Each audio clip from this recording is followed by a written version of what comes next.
s'il ne s'agit pas pour nous d'être dans la démesure ou l'exagération, il s'agit d'être en prise totale avec la réalité. Qu'est-ce qu'on est en train de vivre encore là? Les mêmes qui ferment nos usines, qui nous font travailler dans des conditions pourries, qui nous expliquent que quand vous vous levez le matin les uns et les autres, pour créer les richesses qui leur permettent de mener le train de vie qu'ils mènent, en réalité vous leur coûtez de l'argent. Nous leur coûtons de l'argent. Ils arrivent à expliquer que les chômeurs, les précaires, ce sont des parasites et des profiteurs. Mais qui va se partager 80 milliards d'euros de dividendes qui sont ce que vous avez créé comme richesse l'année dernière?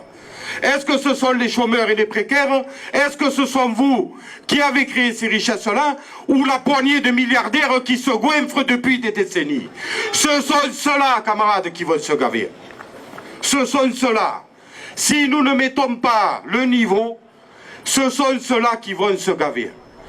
Et le moment dans lequel nous sommes doit nous permettre non seulement de leur imposer une défaite sur la question des retraites, mais y compris de poser en grand partout la question d'une autre répartition des richesses, tournée vers la satisfaction des besoins et vers la réponse aux besoins des travailleurs, de leurs familles et des populations.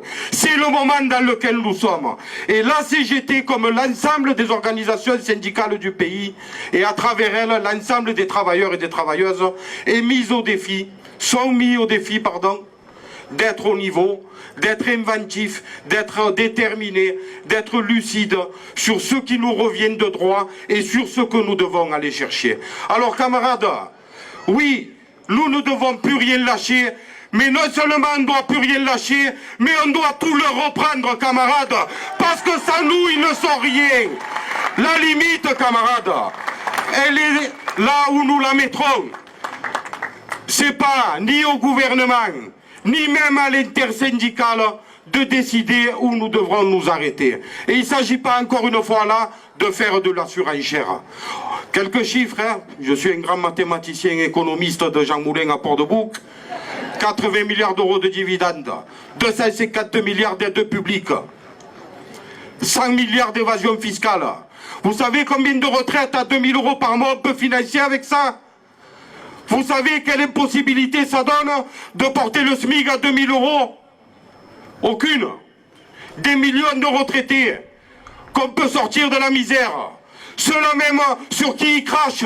Et nous serions, nous, les générations de travailleurs qui laisseraient cracher à la figure de nos anciens. Au nom de quoi? Et dans le même temps, nous devrions accepter qu'ils piétinent nos enfants, notre jeunesse, celle à qui ils disent vous n'aurez pas le droit à la retraite. Mais qui serions-nous, camarades? La clause grand-père, ils savent ce que c'est un grand-père, eux? Vous voulez qu'on leur parle de nos grands-pères? Ce qu'on a vu avec le dos cassé, ce qu'on a vu cracher des molars noirs comme le goudron. Ils le connaissent, eux, ça? C'est le cholestérol qui le mange à eux. Tellement ils se gavent de foie gras. Ils veulent qu'on leur parle de nos grand-mères, toutes fines, malades. Il nous faut gagner le respect, camarades. Le respect. Ici, il n'y a que des créateurs et des créatrices de richesse. Sans nous, ils ne sont rien. Ils ne valent rien. Camarades, on va tout leur reprendre. Qu'on nous explique, bloquer le pays, c'est pas bien. Manifester, 2 minutes. Le 19 annoncé, un peu tard, on est en colère, tout ce qu'on veut. Les médias, qu'est-ce qu'ils disent? C'est pas bien de bloquer le pays. Travailleurs, ne vous mettez pas en grève. C'est pas bien de bloquer le pays. Il va y avoir des pénuries. 10 millions et quelques de pauvres. La pénurie pour cela, c'est du 1er au 31. Par-delà ces 10 millions de pauvres, c'est les travailleurs pauvres. Cela, la pénurie totale, c'est du 9 au 31. Et nous craindrions les pénuries. Mais qu'il y ait des pénuries de tout, camarades. En Ukraine, ils fabriquent la moutarde, les fusées, les crayons, les voitures. Est-ce qu'ils ne nous prendraient pas un peu pour des cons, quand même? Nous craindrions, nous, les pénuries. Mais la pénurie, elle nous est imposée par cela même que nous gavons. Passé le 19, avec 8 millions et quelques de grévistes dans le pays, Ils se sont dit, on va arrêter de leur dire, c'est pas bien de faire grève. Qu'est-ce qu'ils expliquent depuis? Travailleurs, rappelez-vous que vous êtes pauvres et remplis de crédit. Si vous faites trop de grève, vous allez être emmerdés. Mais ils croient qu'on ne le sait pas. Ils nous prennent pour des abrutis à ce point. Alors la solution, c'est quoi? Il a dit, Manu, c'est le 31, passer la barre des 10 millions de grévistes. Arracher des grévistes, des arrêts de travail partout. Pour aller au blocage de l'économie. Camarades, pour leur faire vivre un petit peu ce que nous vivons, nous, en permanence. Et quand je parle de bloquer l'économie, on n'est pas sur la thématique bloquer le pays. Le pays le bloque tout seul. Bloquer l'économie, ça nous amène à quoi? À faire que le patronat, et particulièrement le grand patronat, prenne son téléphone, appelle Macron et lui dise, frère, pour ce que tu veux nous faire gagner là, tu es en train de nous faire perdre le double, le triple, le quadruple. C'est ça qu'il nous faut gagner. Et pour ça, il n'y a pas ceux qui sont dans les grands secteurs et qui peuvent, et les autres qui les regarderaient et qui les soutiendraient. Les caisses de grève, camarades, il faut qu'on le concerne toutes les corporations. Et encore une fois, il ne s'agit pas de 24 heures conductibles ou rien. Chacun et chacune connaît exactement son activité. En 1 heure, 2 heures, non pas que le reste de la journée on ne fait rien, mais c'est moins structurant. En 1 heure, 2 heures, dans certains secteurs, on peut faire mal à la production. On va se le redire, hein, y compris pour les camarades du public. On recule l'ouverture d'un pli et d'un marché public de 24 heures, 48 heures, 72 heures. C'est autant d'argent qui ne tombe pas dans l'escarcelle des grands groupes de la construction, des travaux publics. Et eux, 1 jour, 2 jours, 3 jours de rétention, nous on ne s'en rend plus compte, hein, parce que quand on pose un chèque le lundi, nous l'encaisse le jeudi, on vit avec le trou, et puis bon. Mais eux, 3 jours de moins, en centaines de millions, multipliés par X collectivités, ça pèse. Donc quand on est dans le public, quand on est fonctionnaire territorial, quand on fait grève, ça compte. Il n'y a pas... Est-ce que vous connaissez, vous, des employeurs ou des patrons, dans quelques secteurs d'activité, qui payent des gens parce que ça leur fait plaisir de les payer? Il n'y en a pas. Chacun, quand il est au travail, il a une utilité, une vocation. Il crée de la richesse, il crée quelque chose. Donc je le redis, camarades, il n'y a pas ceux qui peuvent, parce qu'ils impacteraient l'économie, parce que par la lutte, par la syndicalisation, ils ont su créer un rapport de force suffisant, et ceux qui auraient vocation à les regarder, parce que chez eux, c'est pas possible. Là, camarades, chacun y prend sa part, à l'image du 1% de la cotisation. En fonction de ce qu'on gagne, ça ne fait pas pareil, mais l'investissement, c'est le même. Il faut partir de ce principe-là et considérer que dès aujourd'hui, on doit partout réunir en priorité nos syndiqués, derrière réunir les salariés et leur faire décider des modalités d'action pour que chacune et chacun prenne sa part dans ce qui s'annonce, camarades, ayez le bien en tête, comme une victoire historique du mouvement ouvrier sur un des gouvernements les plus réactionnaires que nous aurons eu dans le pays. Si chacun assume ses responsabilités, nous ne sommes pas loin de les ruiner, camarades.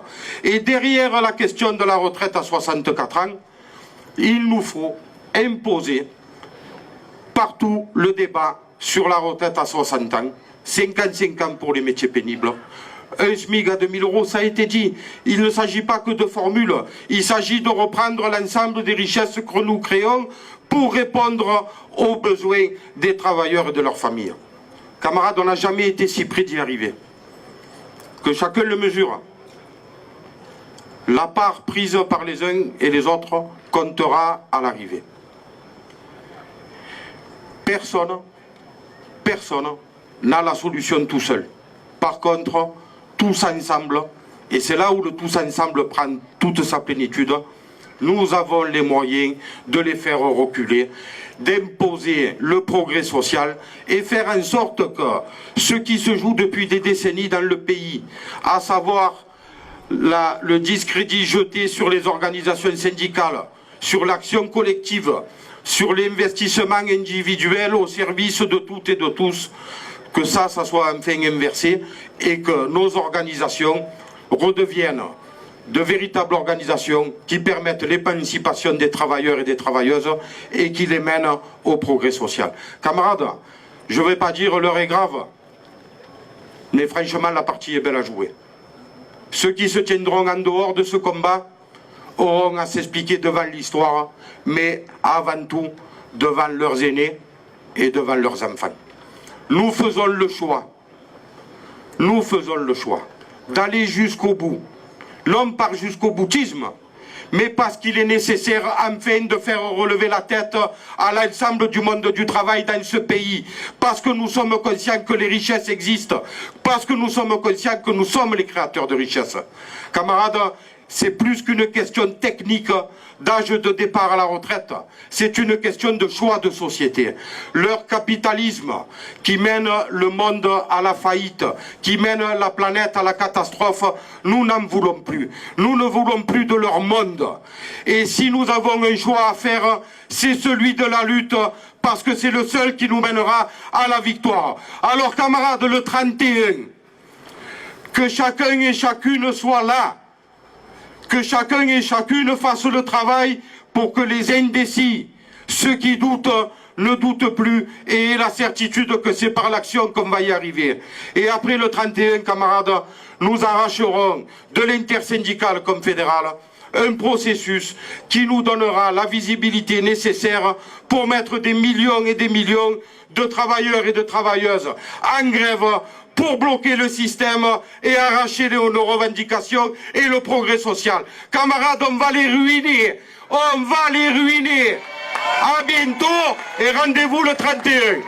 Demain matin, camarades, avant qu'on se quitte, Eric l'a dit, nous avons eu il y a quelques jours une action en direction de l'inspection du travail pour leur rappeler que dans ce département, un certain nombre de directions s'amusaient à mettre la pression sur les militantes et les militants de la CGT. Demain matin, toutes celles et tous ceux qui le peuvent, il nous faut être à la pique. Centre de tri, comment on dit? À la pique à Vitrolles, à 9h30. À 9h30. Lundi prochain, même heure, à Rennes. Marseille-Colbert. Encore une fois, c'est pas parce que nos camarades postiers et postières, ils sont beaux, gentils, hein. Camarades, si dans la période où nous avons la charge d'aller expliquer aux salariés qu'il faut qu'ils se mobilisent, nous ne pouvons pas nous permettre de laisser des nôtres se faire massacrer par le patronat sans qu'il y ait une réaction à la hauteur de l'ensemble des organisations syndicales de ce département. Là aussi, camarades, c'est une condition du succès de tout ce que nous allons devoir accomplir dans les jours et les semaines à venir. Alors camarades, rendez-vous demain. On le dit souvent, quand on touche à quelqu'un de la CGT, on touche à toute la CGT. C'est le moment qu'il le mesure. Là aussi, camarades, on ne laissera personne se faire ruiner. On va les crever, camarades. C'est trop maintenant. Il y en a assez. Rendez-vous demain à la pique. Et... Putain... Rendez-vous demain, camarades.